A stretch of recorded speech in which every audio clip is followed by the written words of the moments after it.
Good afternoon, my name is Keith Thompson. This is another of the How To It videos, and today we're covering the riving knife and setting on circular saws.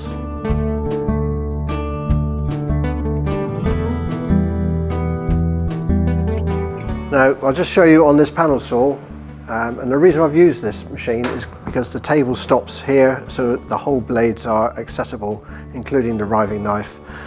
The riving knife is almost the most important component on a table saw because it's instrumental in preventing, as much as possible, kickbacks from ripping timber. Because when you rip a piece of timber, you're cutting down the grain, you're actually allowing the timber to relieve any inherent stresses that are inside the timber itself.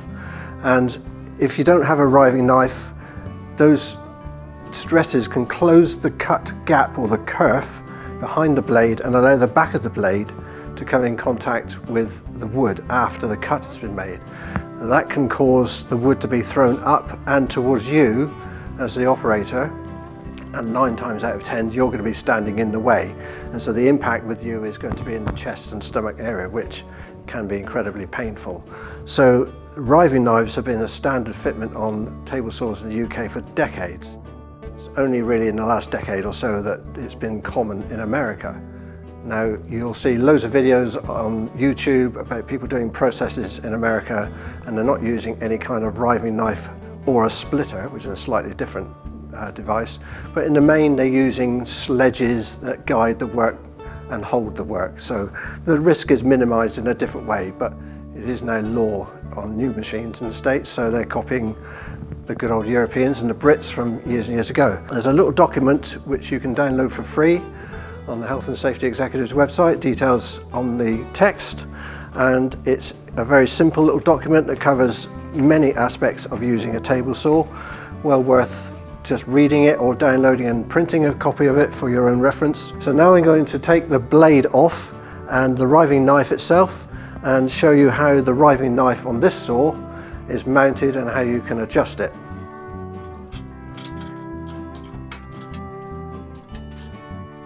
So the riving knife design is very simple. It should have a curve on the edge which will follow the maximum diameter of the blade you can fit to the saw. Well, this saw takes a 250 or 254mm blade, so the curve matches that. The thickness of the riving knife should be slightly thicker than the plate of the blade, but thinner than the kerf or the cut width of the blade. So in this case we have a 3.2mm kerf width, a 2.2mm plate, and the riving knife is 2.3mm. So that always ensures that the work never gets squeezed onto the plate of the blade. So on this saw, because it's a professional made machine, the riving knife can be adjusted for tilt and to make sure it's parallel with the blade itself. So you can adjust the plane of the riving knife in 2 or 3 different directions, because in each of these little holes there is a corresponding little grub screw. It should be factory set, but it's easy to check yourself with a straight edge to make sure that the riving knife is parallel to the blade and not able to, not twisted to one side or tilted at the wrong axes in line with the blade itself. And the riving knife, as you can see, mounts on these 2 studs which are pressed into the aluminium block, so it holds the riving knife at a good, in a firm way, but also allows you to adjust it for height for the blade that you're using. This is a proper professional design, and not all saws have this kind of design. Obviously this is quite an expensive panel saw. Most saws, with the exception of the sort of types of things that you're going to buy from the big shed market, the DIY stores, will have some method of being able to adjust the riving knife. Hopefully most of them will be set at the factory when you buy it, so you won't need to worry about it. But as a professional user, it is something that you need to check every now and again to make sure it's not somehow become out of adjustment. So all I need to do is to mount this block back onto its stud. On this particular saw, there is a little pin just in here to prevent you moving the riving knife too close to the blade, which is a really good idea. So I just need then to try and not drop the bolt and fit the washer,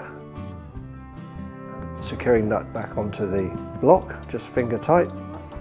And now I'll refit the blade, so making sure that the blade fits snugly onto its flange, and fit the clamp disc.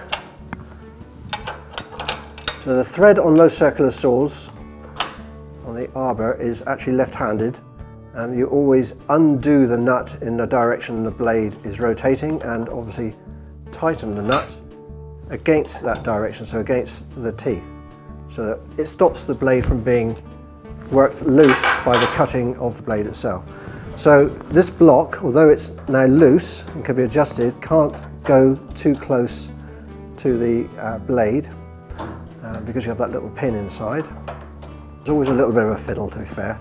Just slide the riving knife back over the two studs, and then I shall just do the nut up a little bit. This is a right-handed threaded nut, luckily. It has a locking nut on it. So, setting of the riving knife to the blade, there should be somewhere around 6 to 8 millimeters of clearance between the curved edge of the riving knife and the blade. This particular riving knife also carries the crown guard, which is why this mounting hole is on here. If you have a saw with an overhead crown guard, which is more common with the bigger saws, certainly above about a 12-inch blade, 305mm, then the riving knife will be more of a shape like that and can sit below the top level of the blade. But with a riving knife that also carries the crown guard, that then must be above the blade, otherwise you won't get the full depth of cut on the blade.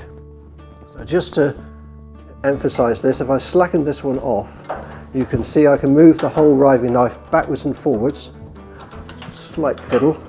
So I've got a bit too much gap there really, so just easing it in. It's not critical, but something around 6 to 8 millimeter or 1/4 of an inch and slightly above is about perfect.